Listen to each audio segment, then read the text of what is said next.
이사벨은 거 36번째 시간입니다. 이사야 38장을 통하여 히스기야의 수완 연장에 대해서 39장을 통하여 히스기야의 타협에 대해서 논의해 보도록 하겠습니다. 본장은 히스기야가 병들어 죽게 될 때에 그는 다시 세상에 더 있지 못한다는 하나님의 말씀이 이사를 통하여 알려올 적에 그는 낙심하지 않고 사명에 불타는 마음으로 내가 주 앞에서 진실과 전심을 다하였으니 하나님이여 이 민족을 어찌하시려니까 하는 눈물의 목소리를 올렸습니다. 그때 하나님께서 이제는 그 눈물을 보시고 기도를 응답하셔서 수완을 15년도 연장시켜 그 민족을 아수르의 손에서 건지게 하셨습니다. 하나님은 확실한 증거를 보여주며 히스기야에게 새 용기를 주었으므로 그는 자기 사명을 다할 수 있게 되었다는 것입니다. 이것은 말세에 아무리 생명에 의태한 질병이 온다 해도 사명에 불타는 종의 몸에 건강을 줘서 쓰시가 되는 약속의 표징입니다. 이렇게 볼 수 있는 것이죠. 늘상 얘기했지만 열왕기 하 20장 1절 11절 또 역대하 32장 20절 26절에 있는 것이 또 38장 이사야 선지에 나온 것은 인간 종말의 선지국가인 하국에 있을 것을 보여주는 것이다.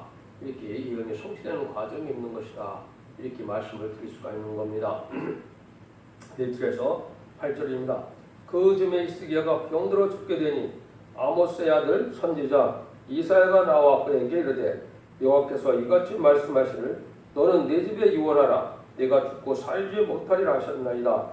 히스기야가 얼굴을 벽으로 향하고 여호와께 기도하여 가로되 여호와여 구하오니 내가 주의 앞에서 진실과 전심으로 행하여 주의 목전에서 선하게 하는 것을 주옵하옵소서 하고 심히 통곡하니 이에 여호와의 말씀이 이사야에게 임하니라. 가라사대 너는 가서 히스기야에게 이르기를 네 조상 다윗 하나님 여호와께서 이같이 말씀하시를 내가 네 기도를 들었고 네 눈물을 보았노라. 내가 네 수완에 15년을 더하고 너와 이 성을 아수르 왕의 손에서 건져내겠고 내가 또 이 성을 보호하리라. 나 여호와가 말한 것을 내게 이를 때 이를 증거로 이 징조를 내게 주리라. 보라 아수의 이병표에 나갔던 해 그림자가 뒤로 십들을 물러가게 하리라 하셨다 하라 하시더니 이에 이병표에 나갔던 해 그림자가 십들을 물러가니라.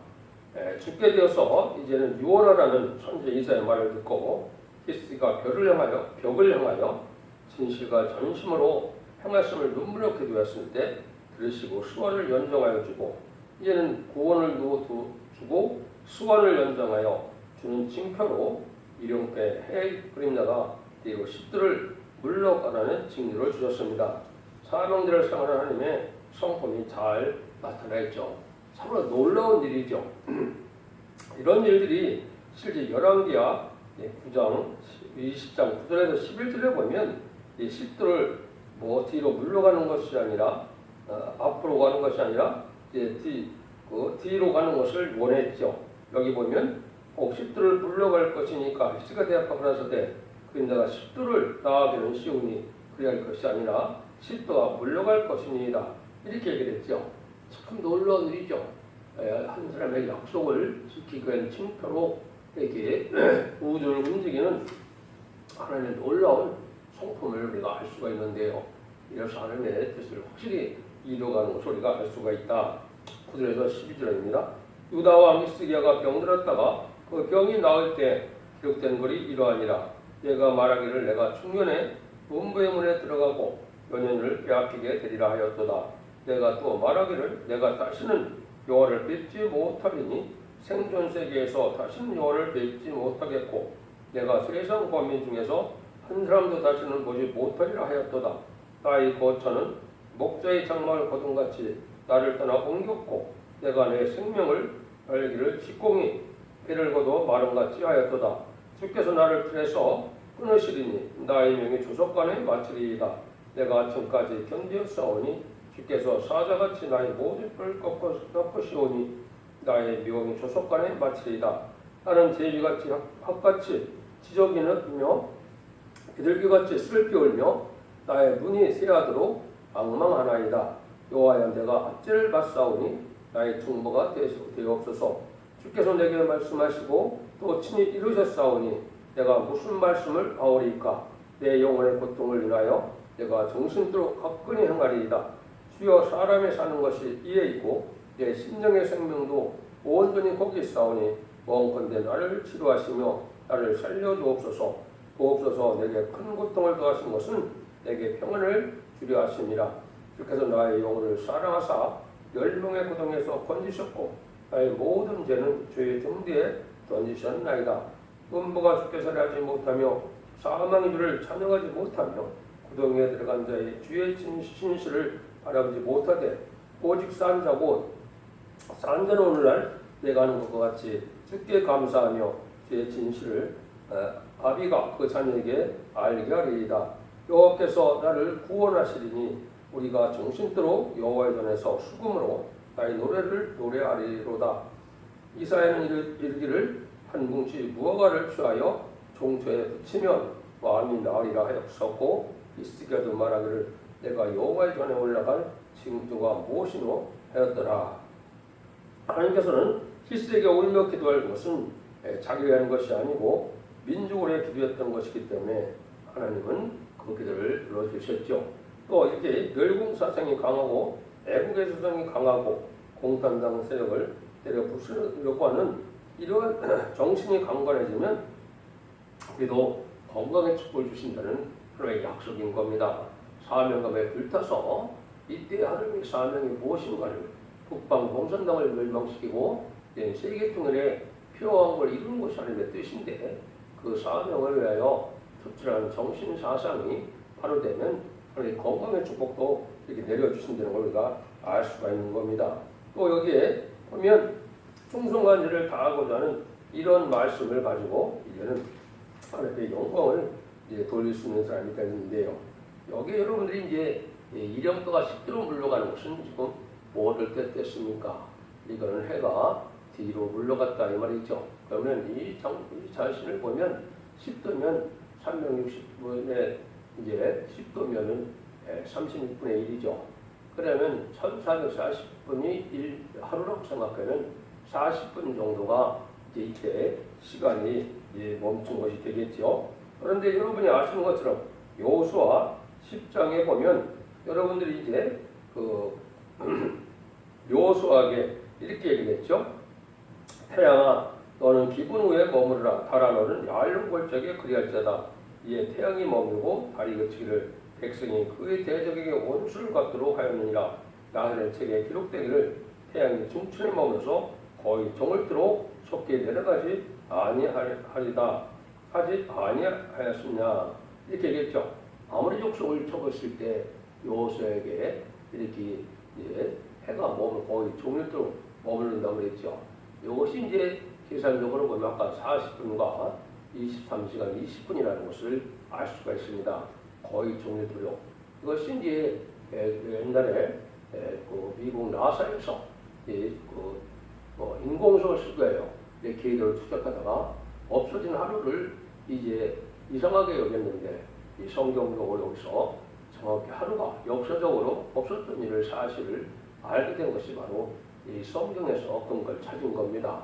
이렇게 해서 정확히 하나님의 역사가 이게 역사적으로 이루어졌다는 사실을 우리가 알 수가 있는데요.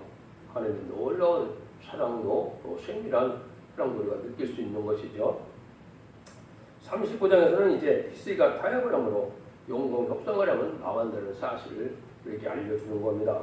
본정은 아무리 기도로서 승리한 용사일지라도 경들이 모든 일을 자기 마음대로 타협했을 때 이것은 실패의 근본이 된다는 것을 가르친 교훈이니 히스기야가 바벨론 사신의 예물을 받고 너무 기분 좋은 흥분의 도취가 되어 하나님의 사람 이사야를 통하여 하나님께 물어보지도 않고 거룩한 예루살렘 궁중의 소유를 더러운 바벨론 사상을 가진 자에게 보여주고 그를 거룩한 처수를 받아들였다는 것은 큰 가오가 아닐 수 없습니다. 그러므로 하나님은 이사야를 통하여 말씀하기를 바벨론 사신이 본 모든 소유가 바벨론으로 옮겨지리라 말씀했습니다. 이와 같이 거룩한 예루살렘의 모든 소유가 심지어 성전에 있는 거룩한 기명까지 바벨론에 옮겨가고 예루살렘의 성전이 황폐가 된다는 것은 이스라엘 대국이 아닐 수 없습니다. 또한 예언대로 왕손 중에 바벨론 포로가 되어 왕궁의 황관이 된 사실입니다. 다니엘과 세 친구가 바로 그런 일이 벌어졌죠. 그것은 말세 주의 종들에게 주는 교훈이 하나님의 종으로서 경건한 자가 되어서 이렇게 돼서는 안 된다는 것이죠. 가서의 유익이 있더라도 악의 세력과 불의의 세력을 용납하는 것은 또 타협하는 것은 죄가 된다는 사실입니다. 1절에서 8절입니다. 그때 발라단의 아들 바벨론 왕 호르간나단이 히스기야가 병들었다 나았다함을 듣고 글과 예물을 보내는지라 히스기야가 사드론에 기뻐하여 그에게 궁중 모든 보물 곧 은금과 향료와 보배로운 기름과 모든 무기와 보물고에 있는 것을 다 보였으니 궁중의 소유가 전 국내의 소유를 보이지 않는 것은 없는지라. 이에 선지자 이사야가 히스기야 왕에게 나아 그때 그 사람들이 무슨 말을 하였으며 어디서 왕에게 왔나이까. 히스기야가 가로되 그들이 원방 곧 바벨론에서 내게 왔나이다. 히스기야가 가로되 그들이 왕의 궁중에서 무엇을 보았나이까. 히스기야가 대답하되 그들이 내 궁전에 있는 것을 다 보았나이다. 내 보물은 보이지 아니한 것이 하나도 없었나이다. 이사야가 히스기야에게 이르되 왕은 만군의 여호와의 말씀을 들으소서. 보라 날이 이르리니 내 집에 있는 모든 소유와 내 열조가 오늘까지 쌓아둔 것이 모두 바벨론으로 옮긴 바 되고 남을 것이 없으리라. 여호와의 말이니라.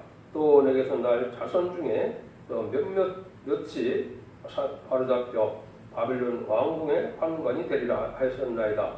히스기야가 일야스에게 이르되 당신의 이른바 여호와의 말씀이 좋소이다. 또 가로되 나의 생전에는 평안과 견고함이 있으리로다 하니라. 그러니까 국방이 무너지는 기도도 있었고 자기의 몸에 병이 다 물러가고 병마가 물러가 몸이 건강한 듯 하더라도 타협을 했을 때는 큰 죄가 된다는 사실을 알려준 겁니다. 그래서 바벨론 사실을 다 받으려서 모든 궁중의 보물을 비워준 것은 망령된 일이었어.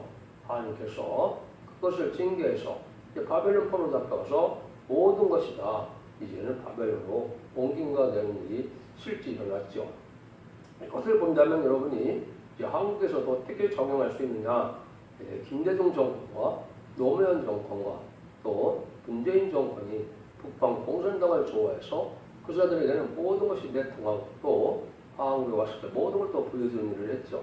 이런 일들은 하나님께 큰 범죄인데 이 사실로 가서 한국도 심판에 환란이 올 때 심각한 피해를 받게 될 것이다.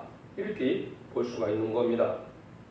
그래서 우리가 이렇게 이제 신앙의 절개가 있어야 되고 또 양심에도 또 진리에도 절개를 지켜야 되는데 그렇지 못할 때는 하나님이 범죄를 하게 되고 그 징계를 받을 수밖에 없는 것이 하나님의 공의의 법이다. 이렇게 볼 수가 있는 겁니다. 그래서 이제는 우리가 히스기야의 사적을 통하여 우리가 이 시대에 바로 사는 것이 과연 무엇인가를 생각할 때가 됐는데요.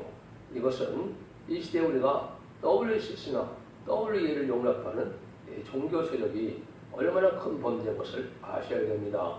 공산당에서 거짓 목자가 나와서 이제는 또 물질을 가지고 현혹할 때 그걸 받아들이고 또 2013년도 10월 말에는 한국의 WCC 자체를 대회를 열었죠. 역시 엄중한 죄이고 그걸 알지 못하고 지금도 WCC나 W에 다음을 정하는 세력들을 용납한다는 것은 씻기 어려운 죄가 되는 겁니다. 또 정권도 어느 정권이 되어서 공산당을 좋아해서 친중, 친북, 지금 공산당 정책을 쓰는 것은 하나님께 큰 범죄이며 이것이 또한 심판의 대상이 되고 멸망의 대상이 될 죄가 되는 것입니다. 그런 일들이 우리나라가 지금 만연된 것을 본다면 이사야 36장에서 39장의 역사가 한국 이말 날이 임박하다 이렇게 볼 수가 있습니다. 그래서 우리가 하나님 앞에 바로 신앙의 절기를 지켜서 하나님을 바라보는 이런 신앙으로 하나님의 도움과 하나님의 보호를 이제 받아야 될 그런 입장인데 세상을 의지하고 특별히 공산당을 의지하고 공산당을 협조하는 것은 큰 죄가 된다는 사실을 여러분이 아셔야 됩니다. 이런 일이 있고 난 다음에 새로운 역사가 나타나서 한국은 이제 천년왕국의 새 시대가 이루어진 역사가 본격적으로 진행될 것입니다. 그 복음의 내용이 이제 40장부터 폭시를 통하여 인간 정말의 세일 역사, 동방 역사를 통하여 세상을 심판하고 에덴 동산에 회복하여 천년 친한 평안을 이룬 과정이 이제 모든 이사야 성경에 나와 있는 것이죠. 여러분들이 이런 시대적인 전환기에 있는 것을 여러분이 아시고 마지막 한일에 전선면의 역사가 들어갈 날이 심히 임박한 때인 것이고 기독교 2000년의 역사가 영혼구원으로 끝을 맺는 것이 절대 아니고 인간 정말에는 원죄와 자문의 해결받는 예언의 말씀 읽고 듣고 지키는 자들이 받는 복을 받아야만 영혼권의 구원으로 가족적인 축복으로 단체적인 구원으로 새 시대에 축복을 받게 된다는 사실을 여러분이 아시고 진리 앞에 순종함으로 예언의 법을 지키는 자의 복을 누릴 수 있는 복된 종들과 성도님들이 다 되시기를 예수님으로 간절히 축원드립니다. 아멘.